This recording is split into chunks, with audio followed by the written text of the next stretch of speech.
What's up, squad? It's Brandon from the Bantu Sun. Thank you so much for joining me today. So let's get into the hot news coming out of Bangladesh. Prime Minister Hasina has been ousted. She just recently won re-election, putting her in power. Of course, the election was highly debated and contentious, as many democratic debates can be. Everybody wants their say, their hand in a pie, but I wanted to get on because of the urgency of the situation, the dire nature of it all. The military has already started to come out and urge for calm to the protests. And there's all these nuances, whether it's the youth protesting, whether it's the fact that we have a democratically elected leader leave office through other than democratic means. She pretty much had to leave on a chopper. I believe she's seeking refuge right now or traveling to the UK, which seems familiar because I always put Bangladesh more in the Western camp. But it's the fact that she was ousted from power, not removed democratically, and the fact that the Bangladeshi people think this is some type of victory that I really wanted to hop on. When I talk about geopolitics, I talk about the fundamentals, the physical nature of geopolitics, land, um, ports, logistics, all of the fundamentals, the things you can't change. But I call that the hardware. But I also reference the software. And top of the list on software is culture. I was just watching a video about Aranya, the small village in South Africa where many white South Africans are seeking refuge and how they're building this village up. And they speak about the sense of community and the peace with inside this oasis that is not replicated outside of it. And it's not race as much as people would say. It's not some skin tone that is referenced, but maybe in some instances, skin tone is indicative of culture. So when you have a situation like this, and when I say culture, I mean cultural traits and habits that are beneficial to economic development, such as safe, fair, and consistent elections, right?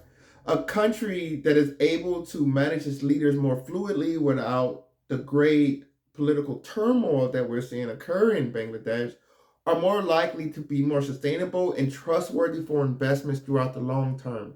Ousting your leader, I just don't believe that's a win. Outside of this leader being some authoritative puppet from the outside. And even then, is ousting really the best option? Maybe it's a way you can defang them, put them a puppet. Maybe the outside world and investors trust that leader, and internally, they'll power won't rest with them. Like, for instance, America just had a situation with President Biden, and it seems as though President Biden's faculties were not on par. And this has probably been the case for years, but nobody did anything about it. It was only when it got exposure through the national debates and the campaigning season that the Democratic Party, the DNC, was actually forced to say, okay, he can't continue. But did they oust him immediately? No, they created a transition plan, put his VP in place, a VP Kamala Harris, and they tried to set up a process. Even though getting to this point was in the most democratic way because he really didn't have any competitors in the primaries. But what they did was try to give of stability, a sense of stability within the party because for whatever reason, Biden was trusted by whoever was putting him in power. He was trusted. That's why he was there. And then they allocated his powers accordingly. And I bring that back to this Bangladesh situation because now Bangladesh is, and this is why I say I don't think it's a win. One, they really put themselves in a position to come under military rule. That's one thing, right? And I don't know if you look at economic indices, but it's not that many countries under direct military rule that do well. A great example would be Myanmar. A facsimile or close to or pseudo military rule would be Pakistan. These countries, which are in a region which is very close to um, Bangladesh, these countries do not do well economically. And the reason why is because so much energy is put on defanging the population as opposed to giving people the liberty they need to be economic achievers. So many people on the street celebrating this is nonsense, and I think some people just want change for change, and I think it's a lot of propaganda. And then another point is I've seen it, and I'm not sure it's the case, but some people think it may be outside power. If that was the case, obviously the person that benefit from this situation right now is going to be China. So I want to have a conversation about China because they're making moves, they're hedging things, and of course, Bangladesh is in the South, uh, basically in South Asia, on the Indian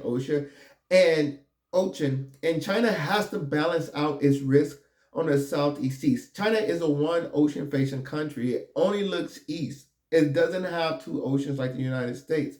That being the case, outside of that ocean, China is landlocked. Russia, Mongolia to the north, Central Asia to its west, Southeast Asia to its south. And China, excuse me, China, who's an industrial behemoth, relies on global trade to drive its growth. Right? It makes things better and for the cost that it charged than most countries in the world on a scale that most countries can't compete with. And it does that because it's extremely organized, extremely functional. This is an arduous, industrious culture that gets things done, that values getting things done. So with Bangladesh in play, if China can swoop in, they'll have a country right there in the bosom of India. Bangladesh being surrounded by India, right next to what it considered probably its greatest threat. Even though I think that yes, functionally it could be, intentional wise, no. But India, I always say India has China trump card. India is closer to the Middle East resources that China need.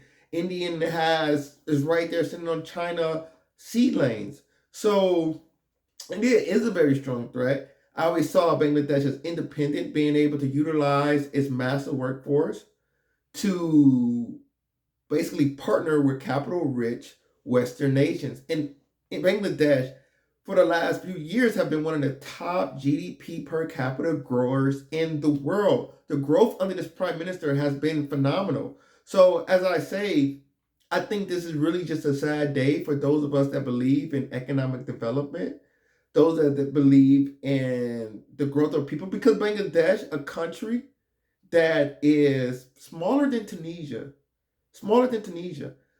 Tunisia has a population of 13 million people. Bangladesh has a population of 200 and 170 million people, nearly 200 million. 170 million people in that pretty small nation, pretty much submerged due to its lower elevation, little to no natural resources, solely dependent on its labor force, which by definition will drive down prices. Now, I wonder what's going to be the economic going forward, considering the political chaos that is basically upon this nation right now. And one can hope that this doesn't get any bloodier in their stability, but it's going to be hard to come back, I think, in this generation for a nation that just ousted its democratically elected leader and garnered that support. So another leader is probably going to be the West, because I think Bangladesh would have been a great road for the West within South Asia. So I think right now China really looks like it's going to be an authoritarian regime until things get under wraps. Authoritarianism and China go hand in hand, and you can only hope that the country has more peaceful days ahead of it than behind it. So that's my thoughts. I love to hear your comments below on what you think's going on, what's occurring in Bangladesh from your point of view. As I say, the world's in chaos right now. It's a lot of things going on, but that's my Bantu sense on the situation, and we're steady following this story. Comment below, like, share, subscribe if you enjoy the content. Until next time, take care. Bantu up.